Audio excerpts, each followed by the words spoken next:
Hi everyone, hi caregivers, and welcome to my video blog. I have not been vlogging a whole lot since 2016 because there's been so much that's been going on, but I'm happy to be back. And I have a new blog called everybodylovescaregiving.wordpress.com, and I am sharing I'm dedicated 2017 to be updating my blog once a week, one with video and one with a blog post. Over the duration of 2016, I've come across a lot of caregivers, and I've been giving out a lot of great information to help them throughout their journey. Because being a caregiver, it is a trial. It consists of trials and tribulations, and it also consists of tons of perseverance, both mentally, physically, emotionally, psychologically, and financially. So I am dedicated in 2017 to updating my blog weekly so that I can stay in tune with my audience and also share some great tips that has helped me throughout the duration of my caregiving journey. So let's get to it. All right, so in 2016, I had shared I went to, hold on, y'all, my nose rang. All right, so I fixed it. All right, so in 2016, I was invited to a local church to talk and speak about something about my caregiver journey being a millennial. Being a millennial family caregiver is not something that is new, but it's something that is a topic that is really hidden behind closed doors because 8 out of 10 caregivers are now millennial caregivers because parents are getting up in age quicker and they are becoming under the weather. They're going through extensive surgeries that are becoming botched, which was my situation dealing with my mom. And it really put me in the position of being a caregiver at the age of 21. Normally, the stigma for a caregiver is middle aged, white, married, with children, and their parents either live with them or they wind up moving their parents in with them. In my case, it does not happen like that. I am a college student working on my undergraduate degree in accounting. I run a business and I work part time. So I definitely do not fit the traditional stigma of a family caregiver. But being a millennial caregiver really does give me a different perspective in relaying what trials and tribulations we go through as millennial caregivers.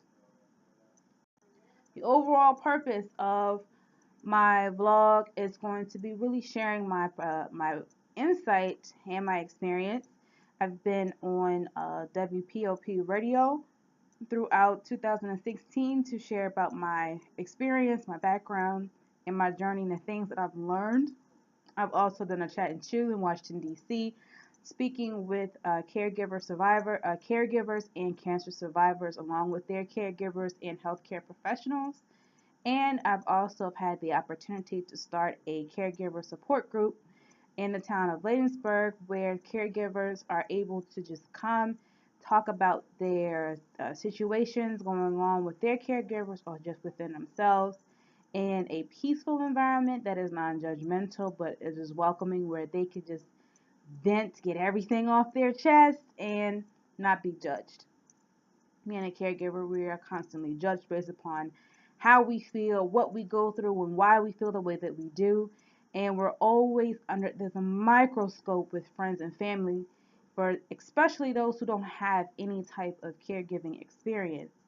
And it gets down to a point where we don't say what we really feel because of the judgmental thoughts and comments that are constantly being given to us through friends and family and they say these things to us and don't have a clue about our day-to-day duties or our details and our lives behind closed doors, I like to say, where we just cry, vent, cuss, whatever, and it doesn't really matter because we're getting it off our chest. So the support group really does give caregivers an outlet. And again, it's available both in person and online through the Golden Heart Caregiver Support Group on Facebook. It is the pin post on my Facebook page. So you'll be able to see it, request a friend request to get into it, and I'll accept your membership, especially if you're a caregiver. Now, in order for you to be on this group, you definitely have to be a caregiver because, again, this is a safe, non-judgmental place where caregivers can vent, share information, and get things off their chest without judgment. Anytime you're approaching a caregiver, or if you have a caregiver in their family and you offer your ear for them to vent or to listen, if you have not, now please hear me, if you have not been a caregiver yourself, you cannot say you know what they're going through. That is the worst phrase I hear friends and family always say, but yet they complain about you complaining, but you're actually venting to them, and they think that, oh, well, you put yourself in that situation and, you knew what exactly was going on, or you volunteered your services.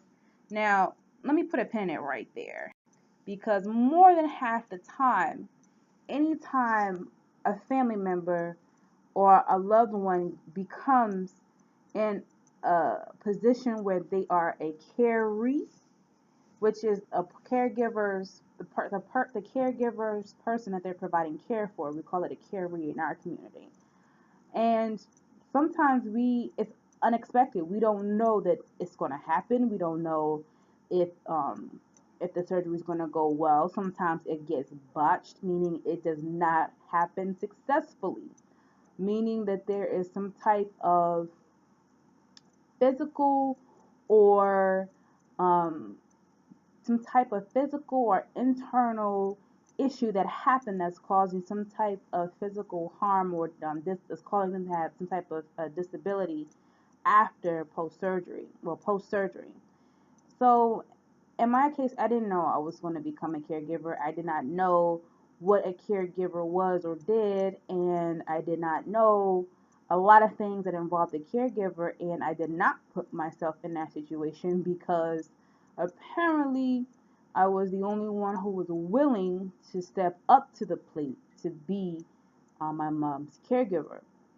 So being a middle child of 7, well, now that my late sister has been deceased for quite some time, so now it's just 6 of us remaining. But everybody has an opportunity to be a part of providing care to the caree without putting all the burden on a caregiver, which contributes to them going through caregiver burnout. So please don't say that, oh, well, you put yourself in that situation and you did this and you did that. No, we did not.